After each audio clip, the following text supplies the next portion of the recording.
दोस्तों, रामचरितमानस में तुलसीदास ने उर्मिला के बारे में ज़्यादा कुछ खास नहीं बताया है, पर जो आज के साहित्यकार हैं वो अपने साहित्य में बहुत सारी बातें ऐसी हैं, बहुत सारी कविताएं ऐसी हैं जिनके माध्यम से उन्होंने उर्मिला के वियोग के बारे में बताया है। तो उन्होंने कुछ टिप्पणियां की हैं और कुछ कंपेयर किया है। तो वो इस प्रकार से है, राम को जो मिला वनवास गलत था, लेकिन कोई राजा कभी मजबूर भी हो सकता है।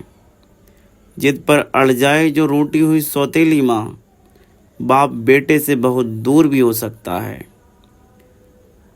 घर से जंगल को चले राम जो दुनिया को समेट, उर्मिला को भी चढ़ाया गया वनवास की भेंट।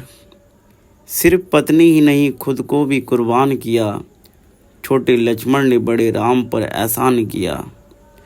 राम राजा भी थे, इंसान भी, भगवान भी थे, उर्मिला के मगर भाव से वो अनजान भी थे।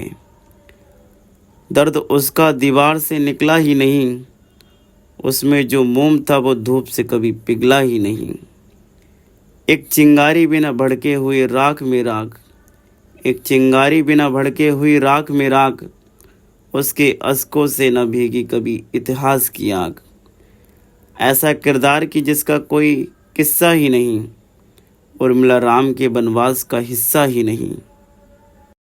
तो दोस्तों, इसमें बहुत अच्छी बात बताई गई है कि राम का जो वनवास मिला था वो गलत था, क्योंकि जो कैकेयी थी, उनकी जो माँ थी, उन्होंने 3 वचन मांग लिए थे राजा दशरथ से, जिनकी वजह से उन्हें क्या करना पड़ा, वनवास जाना पड़ा।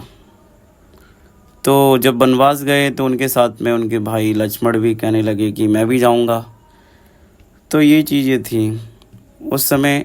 अब जो इतिहासकार हैं इसमें कहना चाहते हैं कि उस समय जो सिचुएशन घट रही थी, तो राम को सोचना चाहिए, राम को विचार करना चाहिए था, भाव समझने चाहिए थे उर्मिला के, कि उसको भी पीड़ा होगी जब उनके पति वनवास चले जाएंगे। तो वो यही कहना चाहते हैं कि उर्मिला के मगर भाव से वो अनजान भी थे। तो फिर उन्होंने बताया कि जिस तरीके से उर्मिला लक्ष्मण के जाने के बाद वियोग में तड़प रही थी, तो उन्होंने बोला दर्द उसका दीवार से निकला ही नहीं, यानी वो बातें हमें बताई नहीं गई, वो जो बातें थी वो वहीं पे कैद हो गई।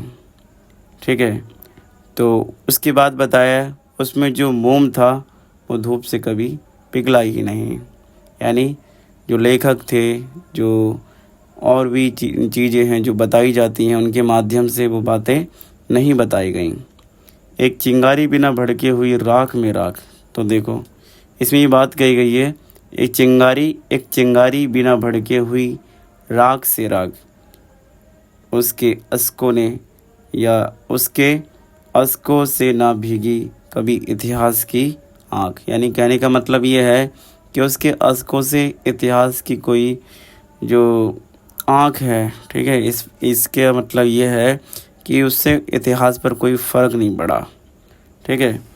ऐसा किरदार कि जिसका कोई किस्सा ही नहीं, यानी एक ऐसा किरदार है जो जिसके बारे में कभी किसी ने बात नहीं करी।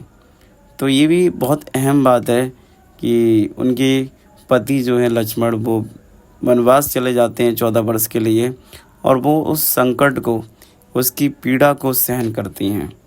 तो वही बात बताते हैं, उर्मिला राम के वनवास का हिस्सा भी नहीं, मतलब उन्होंने पूरे 14 वर्ष के वनवास की जैसा उन्हें पीड़ा सही, फिर भी उनके इतिहास में कोई नाम नहीं है और उसका वनवास में कोई नाम नहीं है। तो ये मतलब एक विडंबना जैसी बात कट गई है। तो लेखक जो है अपनी बात को इस कविता में कहना चाहता है। तो आई होप आपको समझ में आया होगा। और दोस्तों, ऐसी वीडियो के लिए आप हमारे चैनल को सब्सक्राइब कर सकते हो। धन्यवाद। जय श्री राम।